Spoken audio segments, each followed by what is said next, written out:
మంత్రుల మధ్య వివాదంపై స్పందించారు తెలంగాణ జాగృతి అధ్యక్షురాలు కవిత. దళిత మంత్రిని మరో మంత్రి అవమానించడం సరికాదన్నారామె. తెలంగాణ ప్రభుత్వం దళితులను చిన్న చూపు చూస్తుందన్నారు కవిత. దళితుల పక్షాన తెలంగాణ జాగృతి పోరాడుతుందని తెలిపారామె. జూబ్లీహిల్స్ లో పోటీపై ఇంకా ఏ నిర్ణయం తీసుకోలేదని తెలిపారు. ప్రజా సమస్యలపై పోరాటమే తమ లక్ష్యమంటున్నారు. ఉప ఎన్నికలు వస్తాయి పోతాయంటున్నారు కవిత. కొమరం భీం వర్ధంతి సందర్భంగా హైదరాబాద్ లో నివాళి అర్పించిన కవిత ఈ వ్యాఖ్యలు చేశారు.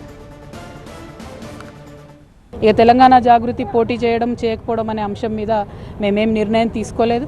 మేము ప్రజల దగ్గరికి వెళ్ళదలుచుకున్నాం. ప్రజల దగ్గరికి వెళ్తాం. ముందు అన్ని జిల్లాల పర్యటనలు చేస్తాం. మేధావులందరితో మాట్లాడతాం. ఇంటెలెక్చువల్స్ అందరితో మాట్లాడతాం. ఉప ఎన్నికలు వస్తుంటాయి పోతుంటాయి బోల్డ్ అని. వాటి మీద దృష్టి కాదు, ప్రజా సమస్యల మీద, ప్రజల ఇష్యూస్ మీద ప్రధాన దృష్టితో జాగృతి పనిచేస్తాం. ఈ కాంగ్రెస్ ప్రభుత్వం వచ్చినప్పటి నుంచి కూడా దళితుల మీద ఎన్ని అవమానకరమైనటువంటి సంఘటనలు జరుగుతున్నాయో మనం చూసినాము. డిప్యూటీ చీఫ్ మినిస్టర్ గారిని కూడా చిన్న పీట వేసి కూర్చోబెట్టి ముఖ్యమంత్రి గారు మిగతా అగ్రకులాల వాళ్ళంతా పెద్ద పీట వేసుకొని యాదాద్రిలో కూర్చున్న విషయాన్ని కూడా మనం చూసినాం. నిన్నటికి నిన్న ఇంకొక మినిస్టర్ని అవమానపరుస్తూ ఒక మినిస్టర్ గారు కమెంట్ చేయడం చూసినాం.